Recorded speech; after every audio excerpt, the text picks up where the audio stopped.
Good morning sir. কি ব্যাপার, বিনা পারমিশনে তুমি আমার কেবিনে? স্যার, আপনার জন্য খাবার নিয়ে এসেছি, খেয়ে নিন। তুমি আমার জন্য খাবার নিয়ে এসো মানে? কাল থেকে আপনি কিছু খাওয়া দাওয়া করেন? আমি যে খাওয়া দাওয়া করিনি তুমি কি করে জানলে? স্যার, আপনার কোম্পানিতে আমি 3 বছর ধরে কাজ করছি। কবে খাওয়া দাওয়া করেন আর কবে করেন না, সবই আমি আপনার মুখ দেখে বুঝতে পারি। জানো সালমা, আমি আমার স্ত্রীর সঙ্গে 10 বছর সংসার করি, কিন্তু সে আমাকে চিনতে পারল। আর তুমি একটা কাজের মেয়ে হয়ে তুমি আমাকে কতটা... মন খারাপ করবেন না স্যার, তাকে যে যত বেশি সম্মান করে তার প্রতি তার খেয়াল থাকে। হয়তো আপনার স্ত্রী আপনাকে সম্মানই করে। ওটাই হবে। ওসব বাদ দেন স্যার, নেন খেয়ে নিন। স্যার, রান্নাটা ভালো হয়েছে? খুব সুন্দর হয়েছে।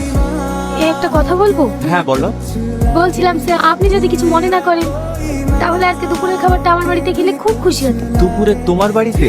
দয়া করে না করবেন না স্যার, আপনার মতো মানুষ যদি আমার বাড়িতে খেতে যায় নিজেকে খুব ধন্য মনে ঠিক আছে, যাও। আপনাকে অনেক অনেক ধন্যবাদ স্যার।